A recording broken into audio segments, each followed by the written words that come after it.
Well, welcome back to Chopper's Model Works. I thought I'd do a little model cars and coffee today. But first, let's get this out of the way here. I want to bring this point. This base I got from a gentleman in a show. He does beautiful bases for displays. This is for a helicopter, but he does car ones, aircraft, all kinds of stuff. So go look him up on Facebook. It's large scale custom model bases. He's got some really nice work over there, and go check him out. He's not a sponsor, but I just want to give him a shout out. Okay, so what this is I made this back in, I believe it was 1994, because this is the rookie car of Jeff Gordon, built off the AMT Revell kit, I believe it was. I made it the second season. There was a local gentleman I knew that was having a little model show, and I thought, well, I'll build a car kit. I'd painted a couple, Fords and stuff. And I was kind of a Jeff Gordon fan because I kind of watched him when I was in high school, running the midgets and stuff. And I was really enjoying him. His first year was really nice. Did some fun races. So I modified this a little bit. So I want to go over what I modified because I think some people might appreciate this. So the window net is down on this one.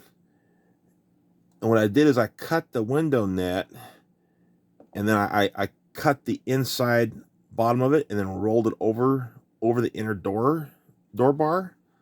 So it's down in there, but unfortunately you can't really see it too well.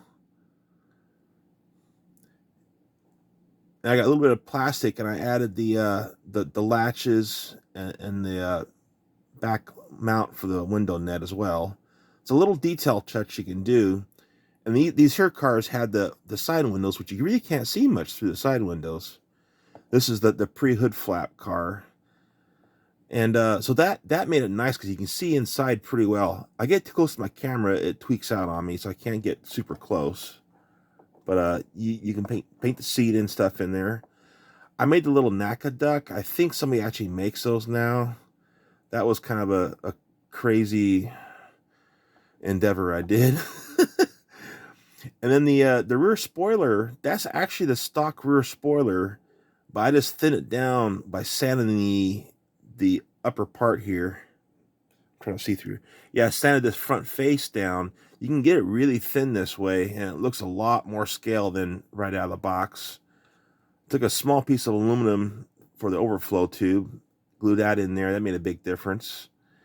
And then I had reference pictures for him qualifying for the Daytona 500, and the difference between the model car and his real one was that the nose for qualifying, they covered up all the bottom grills.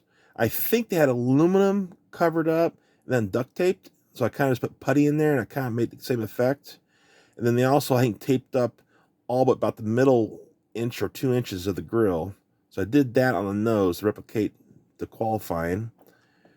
And then the side skirts,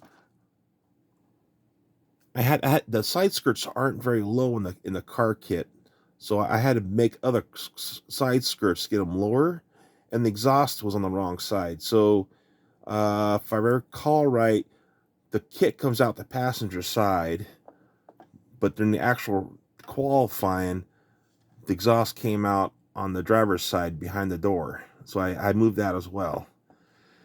The paint on this car is pretty bad. It was back in the early 90s, you can get small little cans of the color match paint for the stock cars at the time, which I thought was great. And I had about 4 days to go for the little swap meet model show that my buddy was putting on. Actually, the old Scoutmaster. So I painted these things on, and it came out completely flat and like powdery. I'm like, oh, there's nothing I can do now. So all I could really do is, well, he's about dumped it. All I could do is just kind of sand it down smooth and clear coat it. I need to probably come back and build another one of these cars and do a better job on it. But these cars, the point is these little old kits, you can do some nice work with them. A little bit of work, and you can get a nice result. I don't know if the inner I don't know if the inner window bars was stock or if I put that in there. It could be stock. But yeah, and if you can find reference pictures for these cars, there's some little subtle changes you can do sometimes that really make a little difference. For once you know it's there, it's there. And they're fun little builders. It wasn't that difficult. You can paint the wheels up because they were painted up red like that, with a little red line on the rim.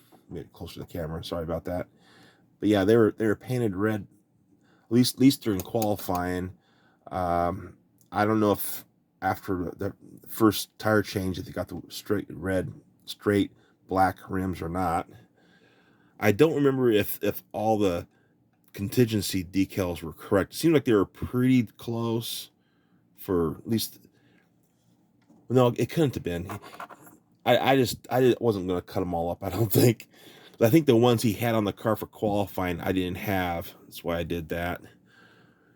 And I don't believe. Yeah, I believe the nose was good. The nose was fine. And this is more of just a curbside model. So I literally just got tubing for the exhaust. Yeah, it's nothing fancy, but it looks good for on the shelf. But I wanted to show you this because you can have a fun car. There's some detail in the dash. Kind of wish there's a way you could take a top off these things and see inside them. There's a lot of little detail, but you just can't see it when all the windows are up. One option I think might be is to try to make this window removable. Maybe have it hanging on top of the roof. Because if I recall right, it popped out and they had cables attached to them. They just lay them on top of the roof. But it had a couple little, like hood pins holding the back of it, if I recall right, slipped in. So you could probably take that out, cut a piece of thin 10,000s clear plastic and make a better looking window.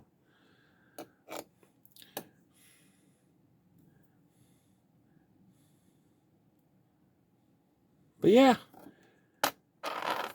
have fun modeling, and just wanted to show that to you. And that was when I built way back in, like I say, I think his rookie year was in '93, so I must have built it in '94. The gentleman that put the model show on was an old Scoutmaster. Him and I kind of went around it when I was in Boy Scouts, but this was years later, and he ended up dying about 4 or 5 years later. His leukemia came back, and it's kind of like a reminder of old times and people we used to know. It's sometimes these cars are kind of a time capsule for personally or for ourselves, and people don't realize that. But that's why we kind of keep some of these beat up old cars. But yeah, that's the Cars for Coffee this today. And like I say, check out that large scale custom model bases on Facebook. He has some nice bases. I would say they're reasonable price. They're not cheap, but the quality is nice. This is like acrylic. He's got textured. It's for like a 1/72, 1/48 helicopters. But I seen where he had like Formula One starting grids or Le Mans starting grids. But if I recall right, he had some cornered for like road race cars. Go check him out. Thank you.